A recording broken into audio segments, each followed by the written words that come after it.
Okay, I guess I'm live.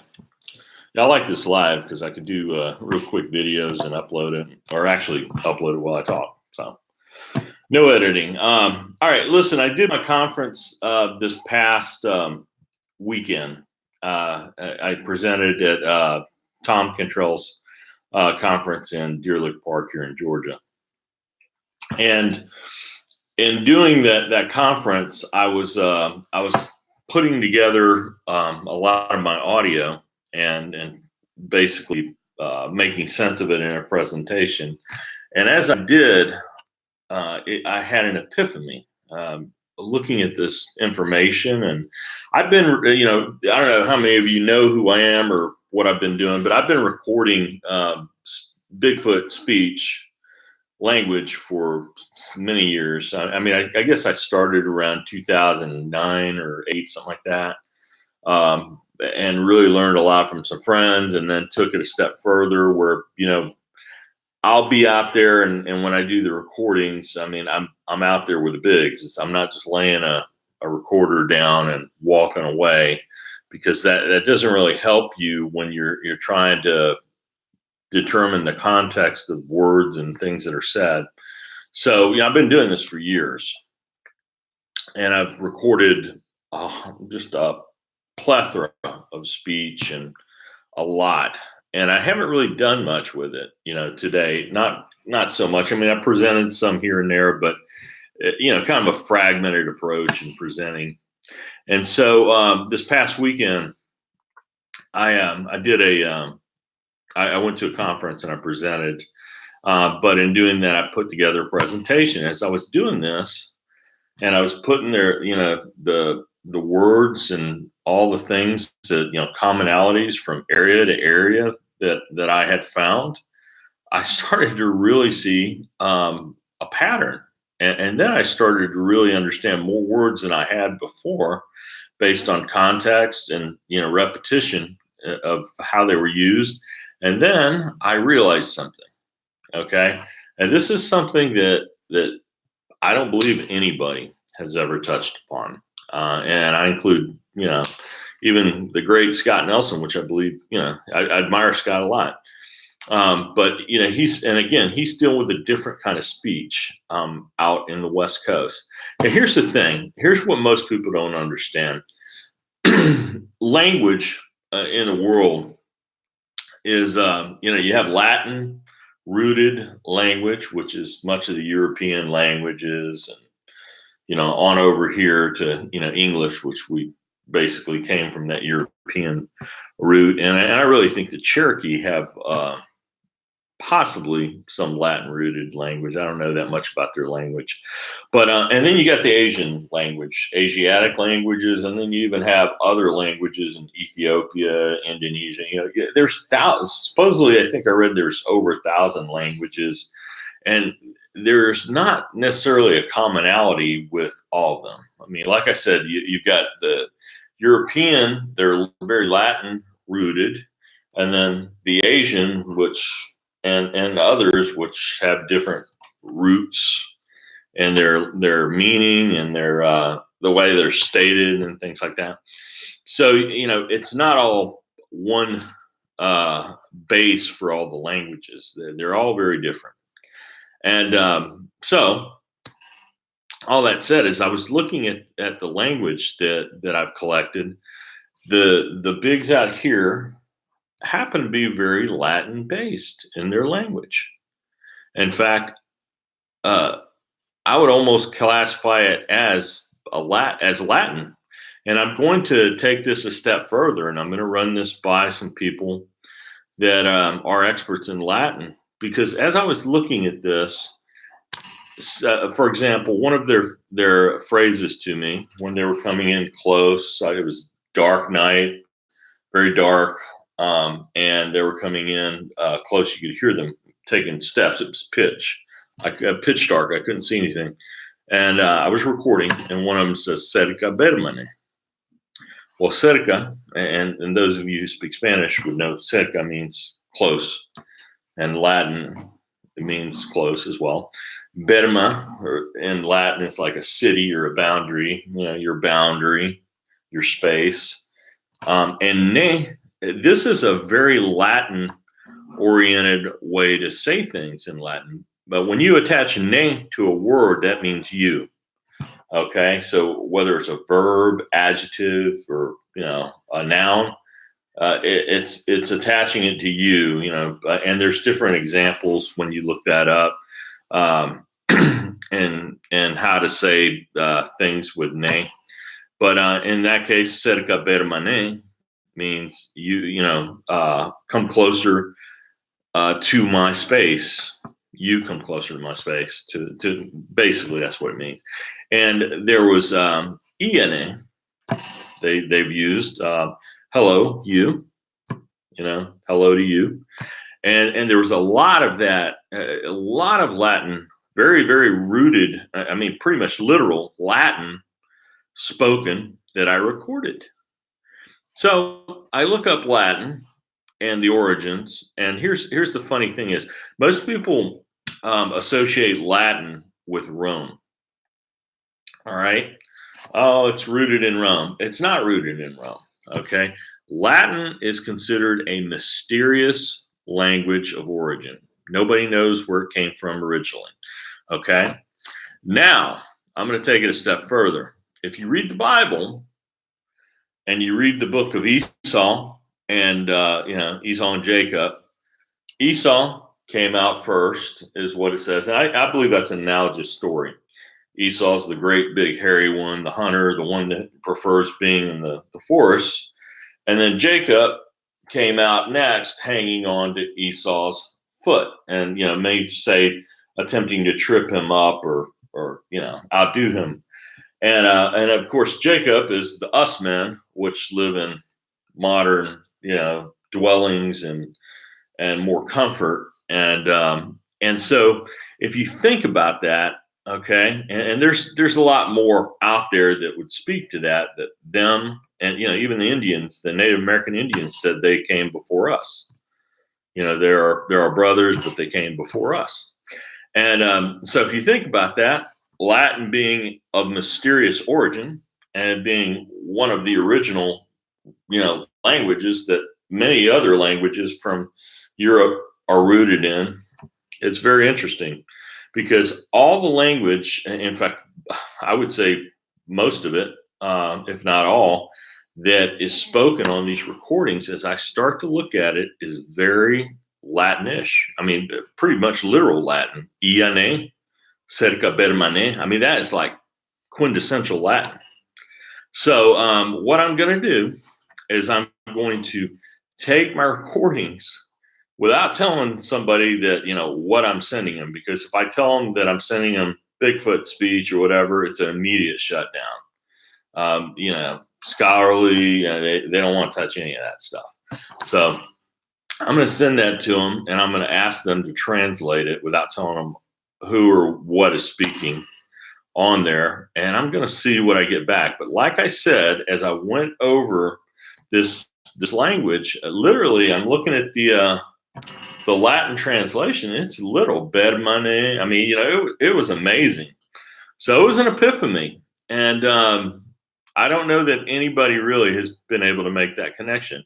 A lot of the languages out there, though, and again, it's just like our people. Asiatic languages are very different than English or any Latin, Spanish, any Latin-based languages. And the same thing can be true for the Sasquatch, the Bigfoot, forest people, whatever. The ones that are out west could have been rooted or, from the Asiatic area. Maybe they crossed over, in that fashion, and they're more Asiatic in nature, even up north, than the ones over here who, it's said that there's a land that became submerged at one time, during the Atlantean times in the Atlantic, and that land would have connected. Hey, man. Hey, I finally have somebody here. So I felt like I was talking to myself, which I was. How you doing, Brad? But anyway, so yeah, that land was eventually submerged, and what was said is that the Atlanteans directed energy weapons, which I believe was derived from the red sun, which most people don't believe in, but it's a microwave-based sun that could be directed at a target that might be a metallic target, like an antenna that would travel down into the earth, into the methane, cause that methane, which is normally frozen beneath the earth, to expand rapidly and almost explode, which would have caused a massive explosion, tsunamis, and devastation. And that's actually stated many, many times over in different ages that they use those energy weapons to end the ages. And guess what they were doing? They were fighting the beastmen. Okay. It's always an escalation to fight the beastmen. Okay. And they create this ultimate foe, which they are the ultimate foe, and convince the people that this is the only way to deal with them is to destroy their ecology and attack them with these weapons. And they do it on purpose because they're looking to eventually basically just destroy the populations and start over, and they consider themselves gods. That is true. That is what they do. That's why they worship the red sun. So anyway, let me read the I'm just being lazy, man. I'm just I didn't want to upload a video and take the time, but I did want to put this down because this is kind of blew me away when I was looking at all this language and realizing that this is friggin' Latin. And no wonder that they connect so well to me when I'm speaking Spanish to them, because Spanish is very much Latin based. A lot of the words are very close. In fact, here, I'll tell you another story. I'll tell you another account.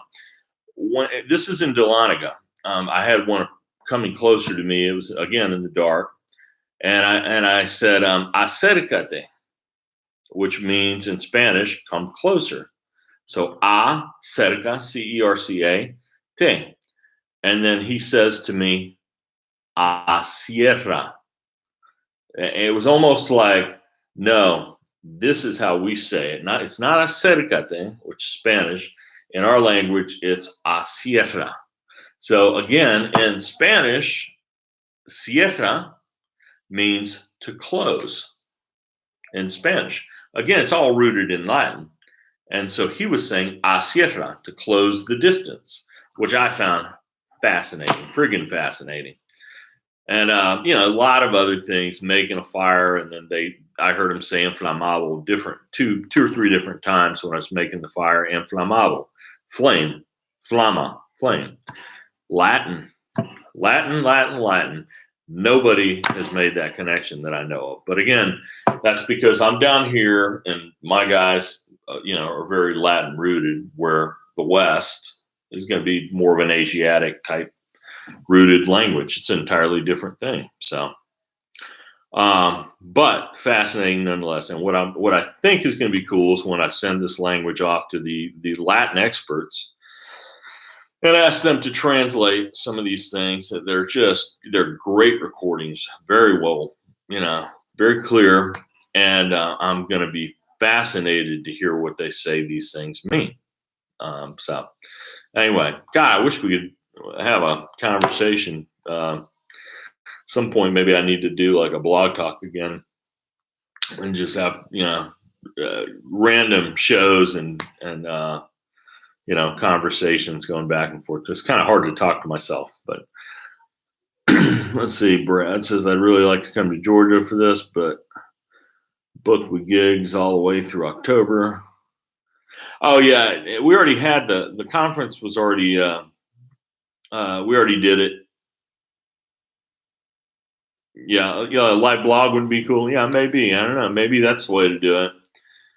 I kind of like this format. It's pretty cool. I wish that you could, this is what they really need to add, is the ability for me to click on somebody's icon and give them audio where they could speak and we could speak to one another. And then if somebody else wants to speak, or raise their hand to speak, I could do the same. That would be really cool. But anyway, but yeah, we did the conference this weekend. It was a good conference. I couldn't stay there very long. It was my wife's birthday, but I was kind of psyched because, had I not done this conference, I would have been, still had all this data just sitting there. It wouldn't have forced me to kind of organize myself and really dig deep and look at it. I mean, listen, there was, I presented a lot of stuff. There was so much stuff in there. I mean, when I was reading the Bible one time, they said "ora del Torah." Ora again is a Latin word. It means pray. Del from is Latin. Torah, of course, is associated with Scripture, Hebrew Scriptures, and that might be a word to consider to be Scriptures. I need to look up that word a little more closely or deeply, and then the other right after that said, and then I've been reading the Bible. Mind you, the other one says Abba again, Abba, Father. So fascinating. So. Okay, well, I guess my wife is calling me for dinner, but I'll try to do these. If I have something to talk about or whatever, I don't know. We'll see how it works. Maybe I'll figure something else out to have more of a two-way dialogue. Let me see. I heard Arla on Beast YouTube channel a few weeks ago. Yeah, Arla was there. I saw Arla. Saw a bunch of folks that I met for the first time. Anyway, it was good. Good conference, very nice people, and they had a nice crowd there, so it was all good time. And Tom was kind enough to have me speak over there. Yeah, late nights best for this Bigfoot thing. Yeah, that's good. Yeah, Ginger was there. I didn't get to speak to her. I was there very quick. I was only there a few hours, and I had to go. My wife's birthday, so I had to zip in and zip out and go take her to dinner and do that whole thing.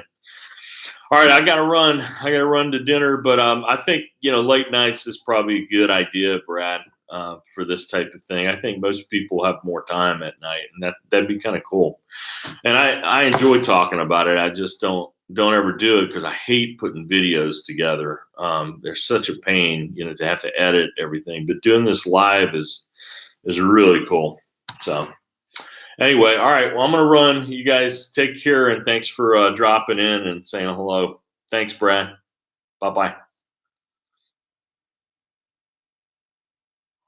Yeah, it's been 10 years since Blog Talk Radio, and I guess we've been. I think we stopped doing it in 2014, like 5 years, something like that. But anyway, maybe we'll do it again. It's 2009. Nah, I think we started around. Oh, it's 2009 when you found Blog Talk Radio. I thought you were talking about our show. Yeah. Blog Talk was pretty good. I enjoyed it, but it had some snafus here and there. But the nice thing is people could call in. So I'm going to figure something out. But I can't do this where I don't know. I'll have to figure out maybe this is the right way to do it. I don't know. All right, I'm going to run. You guys take care.